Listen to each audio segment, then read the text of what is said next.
இசைஞானி இளையராஜா சார் அவர்களுக்கும் உலகநாயகன் கமல் சார் அவர்களுக்கும் என் நண்பர் வெற்றிமாறன் அவர்களுக்கும் என் செல்லம் பாரதி ராஜா சார் அவர்களுக்கும் மற்றும் வாழ்த்த வந்திருக்கும் அனைவருக்கும் என்னுடைய வணக்கம்.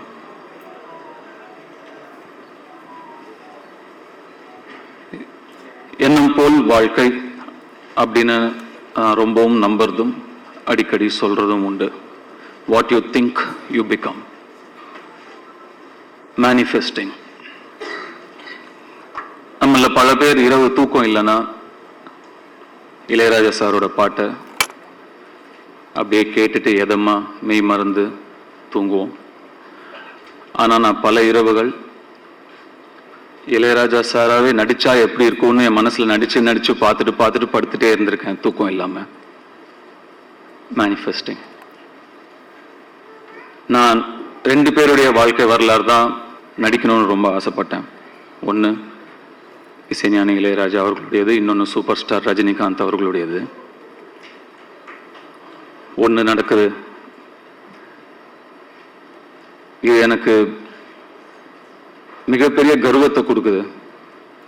இந்த இடத்துக்கு வர முடிஞ்சது, இந்த வாய்ப்பு எனக்கு கிடைச்சிருக்குங்கிறது. நான் இளையராஜா சாருடைய ரசிகன், பக்தன்.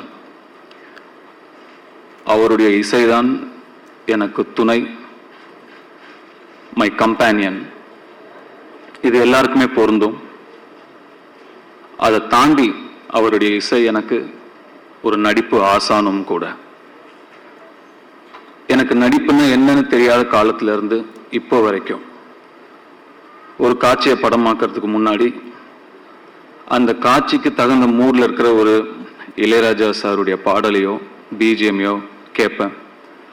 அந்த இசை அந்த காட்சியை எப்படி நடிக்கணும்னு எனக்கு சொல்லும். அதை அப்படியே உள்வாங்கி அந்த காட்சியில நான் நடிப்பேன். வெற்றிமாறன் ஒரு சில தடவை இதை பார்த்துருக்காரு நான் பண்றத. இப்பவும் இது ஒரு பெரிய சேலஞ்ச், இந்த கதாபாத்திரத்தை நடிக்கிறது பெரிய சேலஞ்ச், பெரிய ரெஸ்பான்சிபிலிட்டி அப்படின்னு சொல்றாங்க. எனக்கு அப்படி தெரியல. ஏன்னா இப்போவும் அதே இசை எனக்கு சொல்லும் அதை எப்படி நடிக்கணும் அவராகவே அப்படின்னு. ஸோ இப்போ மேலே வரும்போது சார் நீங்கள் முன்னாடி போங்க, நான் அப்படியே உங்களை பின்னாடி ஃபாலோ பண்ணி வரேன்னு. நான் என்ன உனக்கு கைடா அப்படின்னு சார் கேட்டாரு. கைடு தான் சார், கைட் பண்ணிட்டே தான் வந்துட்டு இருக்கீங்க இவ்வளோ வருஷமா. நான் ஃபாலோ பண்ணி வந்துட்டே தான் இருக்கேன். ஏற்கனவே சொன்ன ஒரு இன்சிடென்ட் தான், நான் திரும்பியும் சொல்றேன். நான் ஒரு பாடல் விடுதலைக்காக ரெக்கார்ட் பண்ண வரும் பொழுது சார் என்ன கேட்டாங்க, போய் பாடு அப்படின்னா. போகும்போது அவர் அங்கேயே இருந்தாரு. சார் நீங்க இங்க தான் இருப்பீங்களா அப்படின்னு கேட்டேன். நான் என்னைக்கு உங்க கூட இல்லை அப்படின்னு திருப்பி என்ன கேட்டாரு. ஆமா சார், என் அம்மா வயிற்றுல நான் இருக்கும்போதுல இருந்து நீங்க என் கூடயே தான் இருக்கீங்க அப்படின்னு நான் சொன்னேன். இப்போவும் அதுதான் உண்மை. கூடவே தான் இருக்கார், கூடவே தான் இருப்பார்.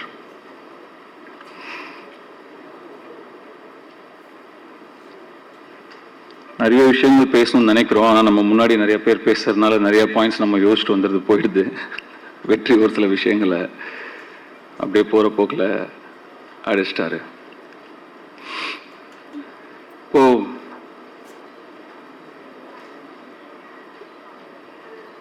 ஒரு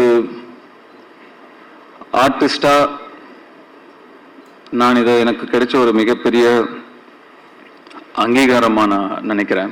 அந்த அழைப்பு இளையராஜா சார் கிட்ட இருந்தே எனக்கு வந்தது. இன்னும் எனக்கு ரொம்ப சந்தோஷத்தையும் நிகழ்ச்சியையும் எனக்கு கொடுக்குது. இசையாகவே, இசை ஞானியாகவே, இசையின் கடவுளாகவே நடிக்கக்கூடிய வாய்ப்பை அந்த சிவன் எனக்கு கொடுத்துருக்காரு. அதை நினைச்சு ரொம்ப நிகழ்ச்சி அடைகிறேன்.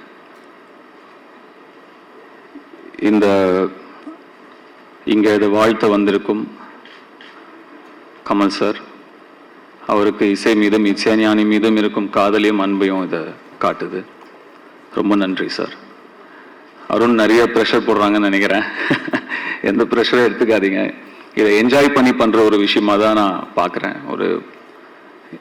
இந்த ஒரு வரலாற்று சிறப்பு மிக்க ஒரு படைப்புல நம்ம இருக்கோங்கிறத என்ஜாய் பண்ணணுமே தவிர நம்ம அதை ப்ரெஷர் எடுத்துக்கூடாது, சேலஞ்சாகவும் நினைச்சக்கூடாதுன்னு நான் நினைக்கிறேன்.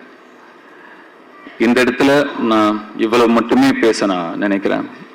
இசையை பற்றியும் இசை ஞானியை பற்றியும் பேசும் ஒரு மேடை வரும். அப்போ நான் விரிவாக இன்னும் நிறைய விஷயங்களை பகிர்ந்துக்க விரும்புகிறேன். I am so blessed. Thank you so much for all of you for coming and blessing us. இப்போதைக்கு ஏனோ தெரியல, ஒரு ஓரமா நின்று குயில் பாட்டு அப்படிங்கிற பாட்டை வந்து ரெக்கார்ட் பண்ணும்போது எங்க அப்பா எப்படி நின்று பார்த்துட்டு இருந்த அவருடைய முகம் தான் எனக்கு இங்க ஃபுல்லா தெரிஞ்சுக்கிட்டே இருக்கு. இங்க இருந்து போகும்போது அவருக்கு ஃபோன் பண்ணி நான் கண்டிப்பா இதை நான் பகிர்ந்துக்கணும்னு ஆசைப்படுறேன். இன்னும் நிறைய இருக்கு, அப்புறம் லேட்டர் பேசுறது கண்டென்ட் இருக்காம போயிடுங்கிறதுனால இப்போ இதோட ஸ்டாப் பண்ணிக்கிறேன். Thank you so much.